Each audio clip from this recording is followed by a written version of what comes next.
장인수 기자를 만나서 할 이야기가 많고 주제가 많다는 건 좋은 일은 아닙니다.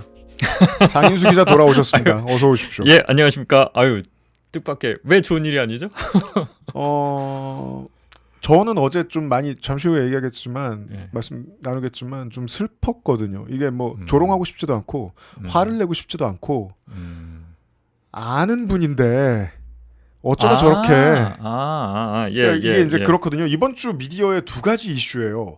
유시민 작가에 대한 논평과 비난이 재래 언론에 본물 터지듯이 쏟아져 나오고 있다는 거. 그렇죠. 그리고 어제 있었던 JTBC의 장르만 여의도 사태. 이 두 가지의 원인을 한꺼번에 제공한 장인수 기자를 모시고 있습니다.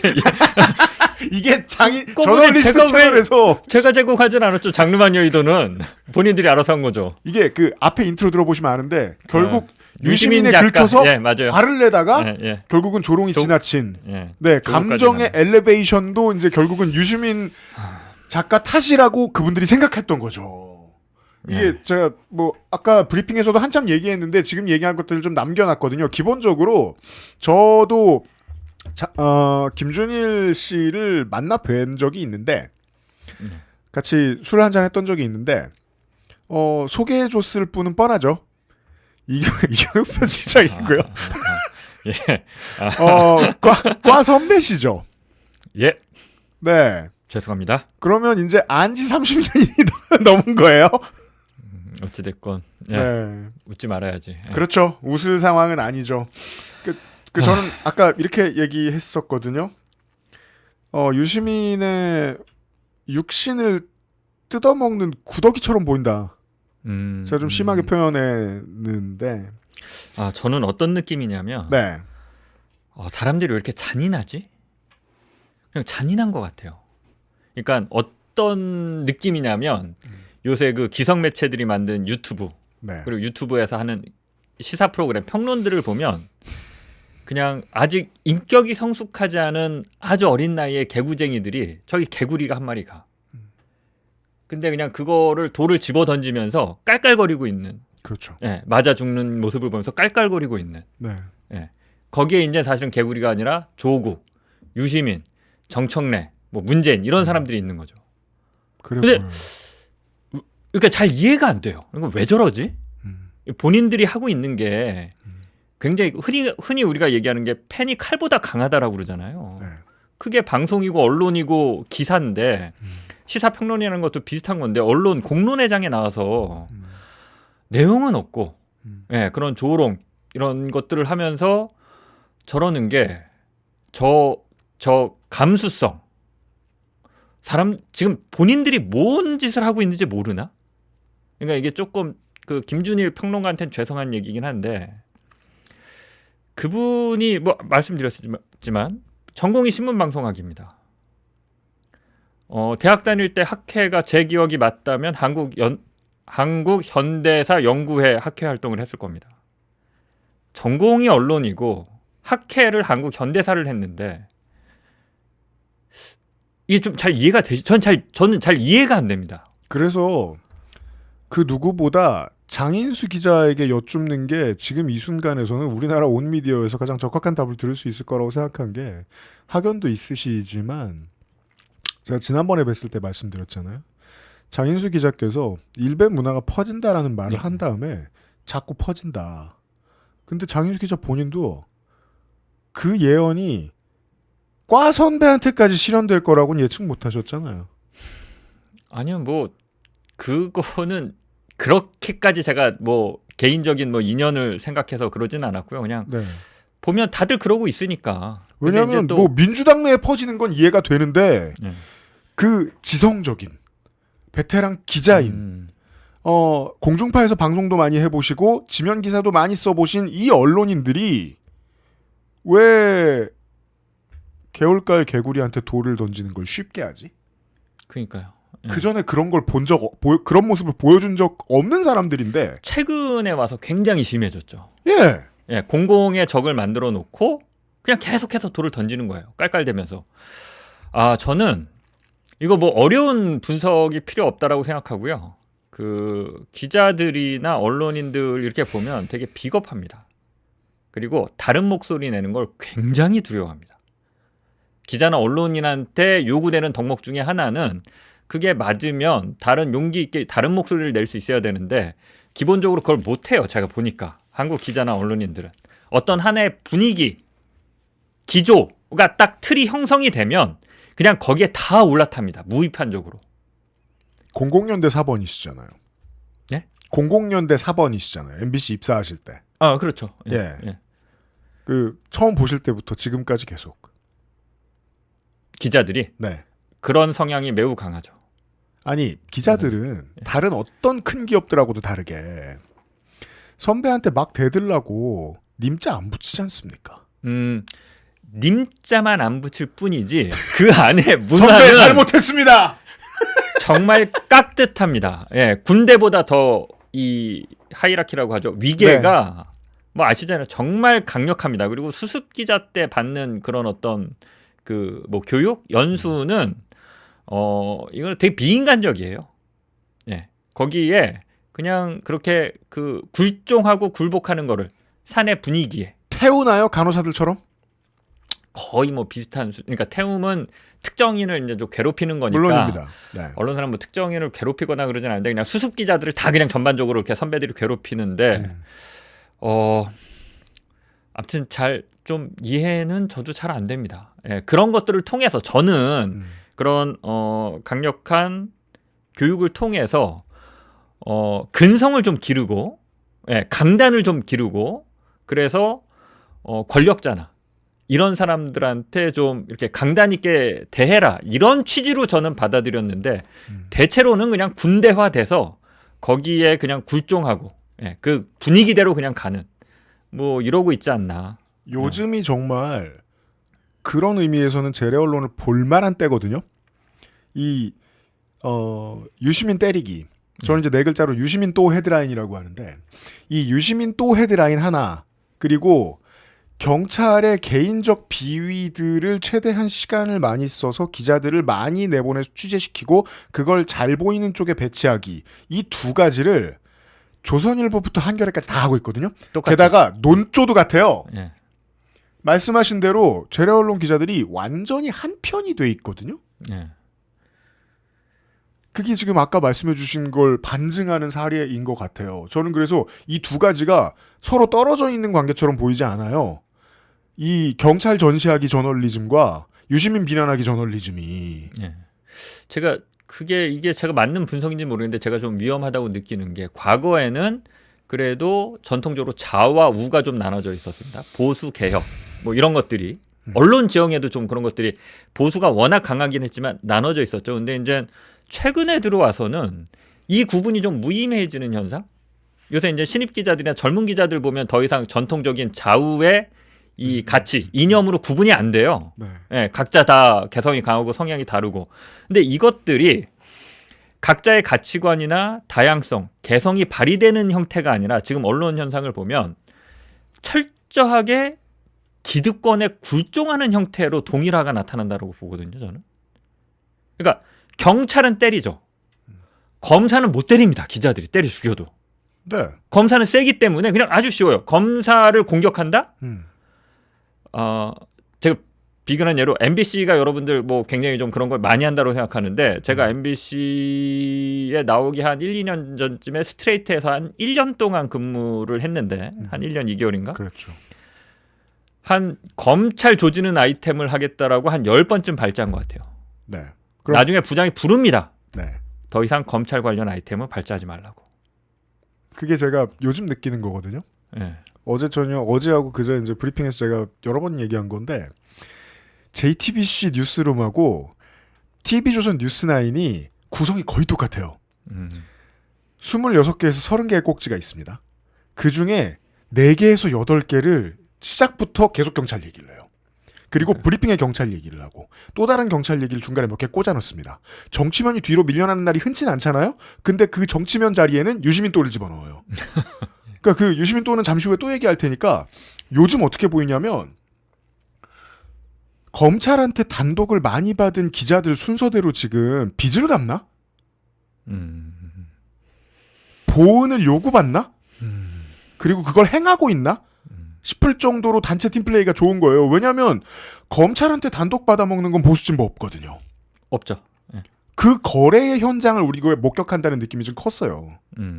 그게 그렇게 아주 디테일하게 내가 이런 경찰 지능 기사를 지금 우리 언론사나 내가 쓰면 검찰한테 잘 보일 수 있겠지.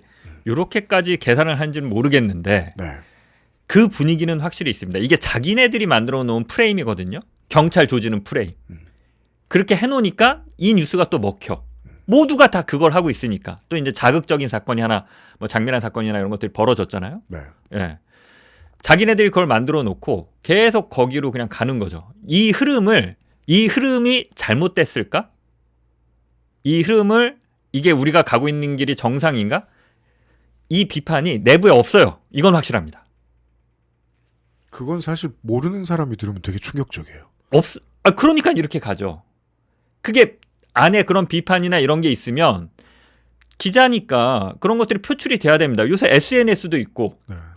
그럼 레거시 미디어 기자들이, 기성매체 기자들이 이렇게 하고 있는데 이게 맞냐? SNS라도 뭐 한다든지 뭐 그런 거 있나요?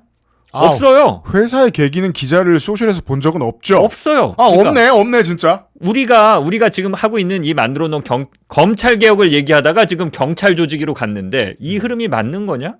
이런 거를 SNS에 기자들이 잘난 척 엄청 하거든요. 나 이런 특종했어. 그렇죠. 지금 뭐 이런 거는 뭐 이런 거야. 뭐 그죠. 권력에 대해서 뭐 권력은 이런 거야. 엄청나게 SNS를 하는데 언론에 대한 비평. 지금 기성 매체들이 가고 있는 이 방향성이 맞느냐? 우리가 이런 부분은 놓치는 거 아니냐? 그게 틀렸다 이렇게 지적하는 게 아니라 그냥 한번 맞느냐 그냥 한번 비판의 잣대를 한번 들이대는 시도조차 제가 글을 못 봐요. 그러네요. 네. 없어요. 그런 거 없어요. 기자들한테 이거는 좀 유시민 작가님이 저널리스트에 나와서 한 얘기도 참 저는 슬프지만 받아들일 수밖에 없는 게 기자들이 일반 시민들보다 똑똑하거나 지식이 많을 거라는 기대를 하지 마. 왜 기자들한테 그런 부당한 요구를 해? 라고 유시민 작가가 얘기하잖아요. 현실입니다. 예. 네. 인터넷 혁명 이후로 집단 지성을 이길 수 있는 지성은 AI밖에 없습니다. 저도 그건 확신합니다. 예. 아까 하던 얘기를 좀 더 하면, 자, 검찰 편을 일률적으로 드는 모든 언론들을 우리가 지금 감상하고 있고, 재래 언론은 재래 언론이 나서서 꽁꽁 감싸주는 것도 계속 보고 있습니다. 오늘 사고 친 이 두 사람, 어제 사고 친 정영진 진행자와 김준일 평론가가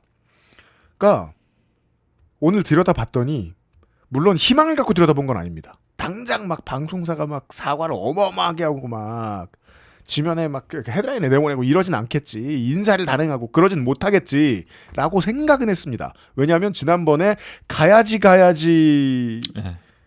혐오 발언을 했던 논란을 일으켰던 것도 장르만 여의도였는데 그렇죠. 그때도 사과 1도 없었거든요. 네. 이번엔 그나마 사과라도 있었는데 방송들은 어떻게 하나 봤습니다.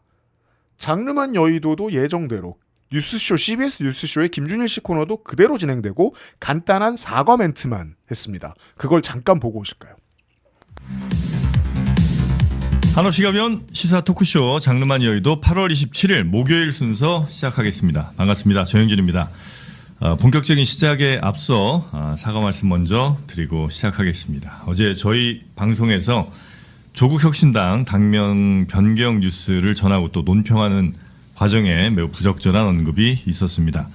해당 발언을 한 패널 저희 제작진을 통해서 시청자분들과 또 불편하셨을 모든 분들께 대한 사과를 했고요. 또 본인의 방송과 SNS를 통해 별도의 사과의 뜻을 전했습니다. 아울러 프로그램 진행을 한 저 역시 무거운 마음으로 시청자분들과 상처받은 분들께 뉴스연구소 경향신문 박수몽 기자 또 김준일 평론가 함께합니다. 안녕하십니까? 안녕하세요. 네, 박수몽 기자 오늘 첫 뉴스 볼까요? 당원 주권 2.0. 알겠습니다. 이 부분 짚어보도록 하겠습니다. 김준일 평론가와 얘기를 할 텐데 먼저 김준일 평론가님이 오늘 하실 말씀이 있으시다고. 예, 제가 다른 언론사 유튜브 방송에서 좀 부주의하고 경솔하게 그 사법살인의 피해자인 인혁당 고인이 되신 인혁당 피해자의 명예를 좀 실추하는 발언을 좀 했습니다. 그래서 그 고인이 되신 분들과 유가족께 좀 사과의 말씀을 좀 드리겠습니다.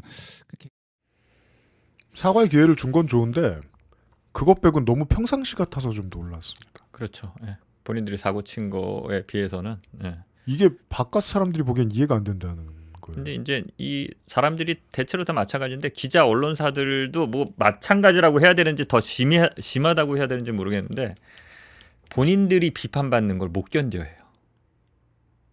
본인들은 깔깔거리면서 돈을 던지지만 본인들이 점잖은 언어로라도 예, 자신들이 오보를 냈을 때 그런 어떤 오보에 대해서 바로잡으라는 요구조차도 못 받아들여요. 왜 그런지 모르겠어요. 바로 다음 경기에 배제고가 만약에 그전 경기를 이겨서 바로 다음 경기에 나와가지고 죄송합니다를 했으면 아주 비판적인 기사들을 그렇죠. 실었을 거예요. 예, 예. 그래서 제가 놀라웠다는 거예요. 이게 뭐가 생경하냐면 장르만 여의도는 전형진 진행자가 사과를 하기 전에 늘 하는 시작 멘트를 읊어요. 좀 빨라서 못 들으신 분들이 계실 텐데 늘 하는 시작 멘트가 이거거든요. 한없이 가벼운 시사 토크쇼. 그걸 지금 읽으면 어떻게 하고 제가 깜짝 놀란 거예요. 그러고서는 사과를 해요. 이 데일리 루틴마저도 깨고 싶지 않을 만큼 대단하지 않은 일로 느껴졌나? 박성태의 뉴스쇼는 김준일 씨를 앉혀놓고 김준일 씨가 카메라에 들어온 상태에서 시민들이 보고 있는데 원래 하던 첫 곡지를 맞은편 기자한테 넘깁니다. 그리고 맞은편 기자가 2분 정도 진행을 한 다음에 김준일 씨한테 마이크를 틔워줘요. 그럴 정도로 안 심각하나? 내가 메인 작가고 메인 PD면 이거 순서 바꿔서 음악 이렇게 센 거 틀지 말고 몇 가지 조치를 했을 텐데 장르만 여의도는 광고판도 그대로 다 띄워놓고 앞에 게임 광고도 그대로 다 내놓고 심각하지 않은가 봐요. 스태프들도. 안 심각하죠. 이게 너무 놀라운 언론인들한테 거예요. 안 심각한 겁니다. 이거. 언론이 이 정도 잘못을 보통 기업한테 짚으면 아까 배제고 얘기 드렸습니다만 뒤집어집니다. 뒤집어지죠. 이게 그리고 선택적이고 저는 그냥 이게 제 얘기를 해서 그런데 제가 똑같은 발언 이 김준일 평론가가 했던 거를 아니면 방송에서 이렇게 했으면 저는 대한민국에서 못 살았을 겁니다. 지금 기사 한 10,000개쯤 나왔겠죠. 대한민국에서 못 삽니다. 저는. 이거는 어떤 진영, 어떤 입장을 취했느냐에 따라서 다른 건데 그냥 저는 못 삽니다. 대한민국에서. 아마 유시민 발언이래. 유시민 작가랑 같이 한 방송이 있잖아요. 네. 거기서 그냥 유시민 작가 옆에 앉아서 진행을 했는데 그래서 욕 많이 먹었거든요. 네. 예. 저보다 욕 먹었을까 싶어요. 뭐 이번에 저보다 많이 욕을 먹었다라고 한다면, 많이 공격받았다라고 한다면, 이제 과거에 공소 취소 발언을 올해 3월에 했다가 크게 문제가 됐는데, 그거는 뭐 오보를 낸 것도 아니고, 예, 무슨 누굴 조롱한 것도 아니고, 다만 제 취재를 입증하는 단계로 제시하지 못했죠. 네. 입증을 못했다는 이유로 뭐 몇 군데 나가는 데도 없었지만, 예, 방송 출연을 한동안 못했습니다. 그렇죠. 실제로. 예. 그러니까. 선택적이에요. 언론인들 매우 자기 입맛에 맞으면 우리 편이면 다 감싸주고 같이 이거 별 문제 아니야 이러고 가는 거고 뭐 유시민 조국 그러니까 본인들이 돌을 던졌던 그쪽에서 이런 비슷한 실수를 10분의 1만이라도 했으면 그리고 사실 그랬던 거잖아요. 이 민혁당 얘기가 이 조국에 대한 어떤 공격인데 그 예전에 그 2019년에 그 조국 사태 그 이후로 그냥 조국 나오면 그냥 자동적으로 돌 던지는 저도 그거 방송사 가서 많이 봤어요. 그냥 실제 그 공기를 느껴봤어요. 안전해요. 그러니까 조국한테 돌을 던지는 건 너무 안전하니까. 그건 정말 방송사, 그러니까 언론사에서 담배 피는 거랑 똑같더라고요. 그냥 좀 느껴봤어요. 똑같은 정치인인데 윤석열, 김건희한테 감히 그렇게 합니까? 한국의 기자님들이나 언론이나 평론가들이 윤석열, 김건희한테 나쁜 말을 할 때는 표정이 진지합니다. 그렇게까지 가지도 못하고요. 민주당 내에 지금 현재 잘 나가는 친명계 의원들 엄청나게 많은 부적절한 반응과 행태를 하고 있는데 진짜 저도 기자지만 물론 이제 이분들은 저를 기자라고 생각 안 할 텐데 진짜 답이 없는 거 아닌가. 이 정도 되면. 저는 진짜 참담하다. 슬프다. 내가 알던 사람에 대해서 이런 얘기까지 하게 돼서 안타깝다라는 생각을 하면서 오늘 방송을 준비를 했는데 아니나 다를까 지면 언론에서는 제가 오늘 방송 들어오기 전까지 기사가 10개쯤밖에 안 나왔어요. 그러니까 장인수 기자님 뭐 털릴 만한 게 있다. 혹은 유시민 선생이 뭐 어디 나가서 한마디만 한다. 그러면 어떻게든 꼬투리 잡아서 기사를 1000개씩 10,000개씩 쏟아낸다는 걸 우리는 보고 있잖아요. 알고 있잖아요. 실제로 이번 주에 저널리스트 채널에서도 그런 일을 겪으셨고 이렇게까지 원팀인가는 그동안 경험을 못 해봤습니다. 정말로. 조금 재미없는 얘기일 수도 있는데 네. 언론사들이 좀 근본적으로 진짜 이게 비판의식이 죽었다라는 게 기자가 더 이상 유튜브 언론을 보고 재래식 언론들, 기성 매체들이 학을 띠는 정도의 비판을 했습니다. 겉으로 드러나진 않아도 그 안에 내부의 분위기는 저것들 음모론 퍼뜨리고 확인되지 않은 것 같고 맨날 나와서 얘기하고 낄낄대면서 방송하고 이런 거에 대해서 기자들이 엄청난 불만을 갖고 저것들은 언론 아니야. 지금도 공공연하게 얘기하죠. 김어준이 무슨 언론인이야. 최욱은 딴따라지. 뭐 이런 식의 기자들이 이상한 자존심을 갖고 그렇게 그렇게 폄훼하고 무시했었는데 그 기성매체 기자들이 만든 유튜브 시사 프로그램. 네, 유시민 와. 작가가 말씀해 진짜 주셨죠. 눈 뜨고 봐줄 수가 없습니다. 더 많은 음모론을 퍼뜨리고요. 더 많은 조롱을 하고요. 더 많은 확인되지 않은 사실들 들고 나와서 정말 아무런 책임지지 않고 마음껏 떠들어댑니다. 그러니까 이게 반대 의견을 가지신 분들이 이 얘기를 100번을 해도 별로 마음에 와닿지 않으시나 봐요. 장인수 기자는 입증하지 않았다는 이유로 공전 헤이트를 기록했는데 그런 비슷한 얘기를 재래 매체의 유튜브 채널에서 매일같이 평론가들이 하고 있다라는 얘기가 예시를 아무리 들어줘도 별로 안 다가오시나 봐요. 언론인들도 그렇고. 네. 본인들이 하는 건 괜찮습니다. 네. 본인들이 이게 특징인데 기자들이 모 기자가 그냥 얘기할게요. 한겨레 성한용 기자가 유시민 작가 나왔을 때 발언하면서 네. 노통 때 노무현 비판해 본 적 있냐. 이번에 이제 이재명 대통령 비판한 거에 대해서 네. 당신 노무현 대통령 그 밑에서 노무현 대통령 비판해 본 적 있냐. 이런 식의 수준의 얘기를 하고 있는데 저는 성한용 기자가 그렇게 오랫동안 기자 생활했지만 한겨레 잘못할 때 한겨레 비판하는 거 별로 본 적 없습니다. 우리 그건 청취자분들이 비판해 주셨죠. 푸틴보다 더 오래 계신다고. 진짜 한심합니다. 진짜 한국 기자들 왜 이러죠? 진짜 한심합니다. 네. 네. 본인들이 어떻게 하는지 몰라요. 사실 몇 번, 그러니까 장인수 기자님하고 같이 방송을 하면 한심한 기자들 얘기를 할 게 동의할 줄 알았어요. 근데 더 나쁜 일이 자꾸 생기니까. 예, 참. 예. 네. 그래서 짧은 시간 남은 시간이나마 장인수 기자님의 단독을 좀 보여드려야 되겠습니다. 먼저 저 영상을 좀 보고 얘기를 좀 나눠보죠. 경찰은 2년간 조사를 벌인 끝에 무혐의 종결 처리했습니다. 검사는 보완 수사를 지시했습니다. 경찰은 최초 수사에서 정 씨가 돈을 이체한 적이 없다고 했는데 검찰은 보완 수사를 통해 5천만 원을 이체했다고 수사 결과를 바꾼 겁니다. 쓰신 적 있어요? 없죠. 계좌에서 이체나 인출을 아예 한 적이 없다는 정 씨. 그의 계좌를 확인해 봤습니다. 2015년 10월부터 2016년 6월까지 출금은 0원, 돈이 이체된 적은 없었습니다. 검사가 있지도 않은 이체 내역을 허위로 꾸며내 횡령 혐의를 뒤집어 씌운 겁니다. 누가 조작했네 어쩌네 이런 얘기를 들으면 에이 그 정도까지 조작하겠어? 그렇게 생각을 했었거든요.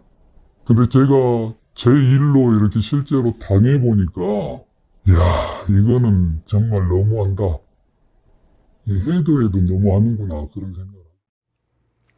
뭐 간단히 정리하면 뭐 투자를 대신해 주기로 한 뭐 지인들 사이에 무슨 일이 생긴 것 같은데 그러다가 뭐 핀트가 상한 모양인데 경찰은 다 뒤져보고 불기소 의견으로 내보낸 모양인데 검찰이 보완 수사를 하다가 기소로 바꾸게 됐는데 그 기소 내용에 거짓이 있더라라는 그렇죠. 내용인 거죠. 예, 한 1억 1천만 원 정도 친구한테 투자를 받아서 이 투자금을 해외 선물에 투자해서 운용을 했는데 이게 원금 손실이 났어요. 네. 그러니까 투자한 친구가 횡령죄로 너 내 돈 횡령한 거지 이렇게 하고 이제 억울하니까. 고소를 했는데 네. 경찰이 무혐의 종결 처리한 이유는 나름대로 합리적입니다. 원금 손실은 봤지만 투자금과 이익금 해서 돌려준 돈이 한 1억 1천만 원인데 한 1억 400 몇십만 원을 돌려줬어요. 한 90%에 가까운 돈을 이미 돌려줬고. 90% 넘네요. 네. 예. 90 뭐 한 조금 숫자가 좀 정확하지 않은데 네. 90점 몇 % 정도 되는 돈을 이미 돌려줬고 계좌 내역을 다 뒤져봤더니 그 투자금을 운용한 계좌에서 다른 계좌로 돈을 이체한 적이 없네. 돈을 이게 중요하죠. 보내준 적이 없다. 예. 그러니까 투자금을 받아서 여기 넣어놨는데 내가 이걸 몰래 빼서 다른 내 계좌나 이렇게 옮겨서 그걸 썼으면 횡령이 성립할 수 있잖아요. 그럼 이체 기록이 당연히 남겠죠. 예. 근데 이체된 적이 없네. 그러니까 이건 횡령죄는 성립하지 않아. 뭐 돈도 이미 한 90% 돌려줬고 이체한 적도 없는데 이게 왜 뭐 횡령죄 성립하지 않아. 그리고 종결을 했는데 검사가 보안 수사해라고 지휘한 다음에 이게 기소 의견으로 바뀌는데 검찰의 공소장을 봤더니 해당 기간에 5천만 원이 이체됐다는 거예요. 그러면 기자 입장에서는 이체됐는지 찾아봐야죠. 그리고 이체됐는지를 확인해 봤는데 이건 너무 간단하거든요. 네. 계좌는 이미 특정이 돼 있고 운영한 계좌가 딱 하나이기 때문에 계좌는 특정돼 있고 검사가 얘기한 그 해당 기간에 돈이 이체가 된 적이 있느냐 5천만 원 이체됐다라고 하는데 네. 이체 건수 0건 당연히 이체 금액 0원 정확하게 나와 있습니다. 그러니까 공소장을 검사가 조작한 거죠. 검사는 왜 그런 무리를 했을까요? 이 사람을 벌 주고 싶었나 보죠. 그 이유는 알 수가 없습니다. 그죠? 예. 왜냐하면 경찰은 문제가 생기면 언론이 두드려 패서 뭔가 취재하고 찾아내서 그럼 경찰도 나와서 사과하고 지금 뭐 장미란 사태 보일 이런 일들이 벌어지는데 네. 검사는 보셨지만 뭔 짓을 해도 그냥 간첩 조작하다 걸리면 승진하고 예. 뭐 이런 게 검찰이라 뭐 어떻게 할 수가 없어요. 청와대도 가죠. 청와대도 가고 예. 아니, 그렇구나. 검찰은 누가 마이크를 들이대지 않으니까 이유조차 말할 이유가 없는 거예요. 네, 아니 제가 마이크를 들이댔습니다. 질문지를 대검과 중앙지검에 야 니네 사건 조작한 걸로 보이는데 입장 있으면 내놔. 네. 답을 우린 안 하겠다라는 그 입장조차 얘기를 안 합니다. 그러니까 그렇죠. 일식 그냥. 그렇죠. 그게 검찰의 오만함이에요. 그 이유가 아까 장윤수 기자님이 들려주신 얘기 안에 있어요. 언론이 원팀이잖아요. 장인수 기자가 저 취재를 요청했을 때 취재를 협조 안 했어. 그럼 다른 언론이 들러붙을 거라는 어떤 리스크라도 느껴져야 되는데 그렇지 않다는 거 우리가 이제 알잖아요. 예. 기자들은 검사의 문제, 검사의 비리에는 관심도 없고 취재 영역이 아니에요. 아 맞다. 킬당한 영어 얘기를 해주셨죠 아까. 기자들은 검찰에 나가는 기자들은 검사가 잘못했네, 사건을 조작했네, 이게 취재의 영역이 없어요. 예. 특이해요. 경찰은 그게 취재의 영역이에요. 경찰 기자한테 경찰이 사건을 조작했거나 경찰이 뭘 잘못했어? 이게 취재의 영역이라고 생각하는데 인식하는데 네. 검찰 출입하는 기자들은 검사가 뭘 잘못했어? 이거는 취재의 영역이라고 생각을 안 해요. 흐린 기사가 안 눈. 나요. 근데 슬픈 거는 네. 본인들이 그러고 있는 걸 몰라요. 솔직히. 본인들이 그걸 인식을 못해요.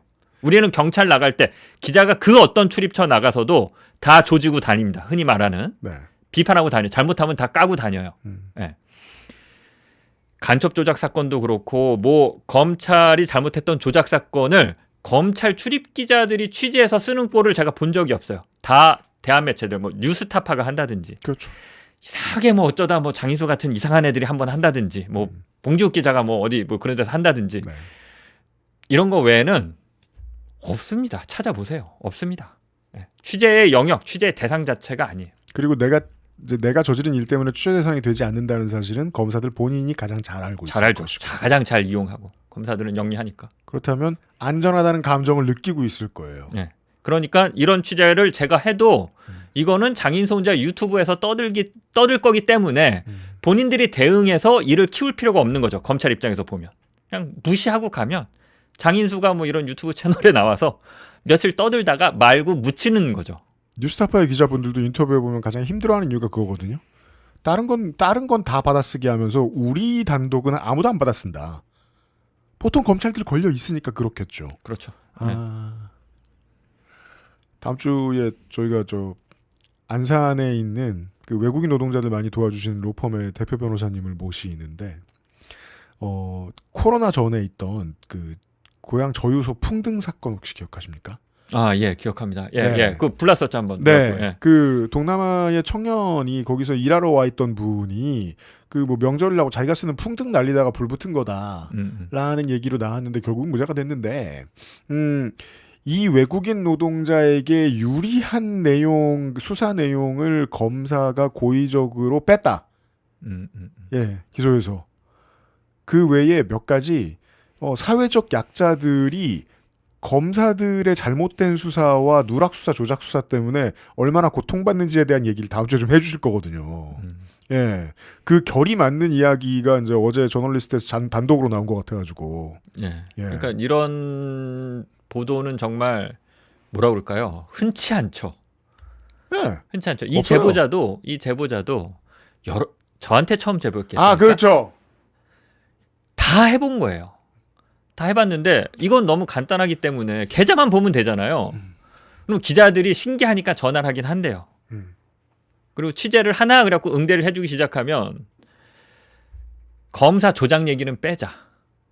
그럼 뭐가 남아요? 그럼 이제 친구들끼리 1억 원을 잘 갚았느냐 못 갚았느냐 이 문제가 되잖아요. 네. 이거는 아무런 공익성이 없거든요. 이건 그냥 오늘 이 순간에도 전국에서 뭐 수십 건 벌어지는 일일 텐데. 가십조차 안 돼요. 예. 친구들끼리 뭐 투자 뭐 1억 했다가 뭐 이걸 돌려줬느니 마느니 친구들끼리 싸우는 게 법정 소송 벌이고 이게 무슨 기사가 돼요? 네. 예, 뭐 그렇습니다. 예. 네. 아무리 봐도 언론 권력과 검찰 권력이 그 함께 움직이는 일정한 패턴 같은 것들이 올 여름에 계속 반복되고 있는 것이 아닌가. 그건 뭐 유시민 작가를 통해서도 봤지만 경찰 수사를 대하는 방법, 검찰 수사를 대하는 방법에 있어서 언론이 달라지는 점, 태도를 통해서도 계속해서 보고 있는 것 같다. 요 정도로 정리를 하고. 네. 장인수 기자 전용 이경혁 크리틱 코너. 최근에 이경혁 편집장이 박사학위를 취득했습니다. 아, 예, 그랬군요. 네, 예. 며칠 뒤에 뭐 내일인가 뭐 졸업식입니다. 아, 예. 예, 학위 취득 후에 이 편집장의 언행이 문제가 되고 있다는 지적이 저한테서 나옵니다. 어깨뽕이 좀 들어갔습니까? 심합니다. 일주일에 한 번 오거든요. 예, 예. 30분에 한 번씩 자기 학위 땄다고 자랑을. 그 듣기 피곤하다는 지적이 저한테서 나옵니다. 네. 예. 학창 시절에 이경혁 평론가는 자랑을 이렇게 많이 하는 사람이었습니까? 사람 피곤하게? 안 그랬을 리가 없을 것 같은데. 안 그랬던 걸로 전 기억하는데. 뭐 때문에 망가진 거예요? 나이 먹고 나서. 자랑을 그렇게 직접적으로 대놓고 하진 않고 네. 은근하게 이제 자기가 뭐 무슨 책도 읽었고 뭣도 알고 있고 요런 얘기들은 좀 은근슬쩍 했었는데 그때는 우리 뭐 대학생 때고 뭐 학회나 뭐 이런 거 하면 뭐 다들 뭐 그런 저도 아마 좀 그랬지 않을까 싶어요. 그때는 20살 때는. 예, 예. 그때는 애들 이제 다 대학 와서 이제 뭐 네. 처음 책 읽고 뭐 어려운 책들도 읽고 뭐 이건 뭐야 뭐 괜히 겁먹들어서 뭐 이럴 때라 그걸 못 고쳤군요. 그러니까요. 제가 한번 지적했는데 네. 아, 좀 많이 해주세요. 이경혁 편집장이 쓴 글을 가끔 봐요. 그렇죠. 예, 가끔 봅니다. 아, 이거 눈꼴십니다. 한 글자도 안 들어와요. 왜 이렇게 현학적이야? 예? 이게 이제 나 똑똑해, 나 공부 많이 했어라는 그 어떤 욕망, 네. 의지를 글에 집어넣으려고 하는 순간 글이 망가지거든요. 그렇죠. 아, 이거 이경혁 편집장이 빨리 깨달아야 되는데. 옛날에는 나 이거 한다 저거 한다 자랑을 했군요. 요즘 요즘, 뭐 네. 이런 책 읽어봤는데 이렇더라 이런 거는 그냥 자랑이잖아요, 사실. 뭐 이런 거. 그런 정도. 요즘은 나 신용평가 기관에 있어봤다. 나 오페라 기관에 있어봤다. 나 출판사에 있어봤다. 그건 맞습니다. 네. 그 경험은 되게 이상하게 이런저런 회사 많이 옮겨다니면서 나 해본 거 많다. 잡다하게 많이 했어요. 아 진짜. 네. 응. 들어주는데 한계치에 다다르고 있다는 지적이 저한테서 나오고 있다. 말씀을 드리면서. 네. 장인수 기자 이달에도 시간 내주셔서 감사합니다. 또 뵙겠습니다. 예, 감사합니다.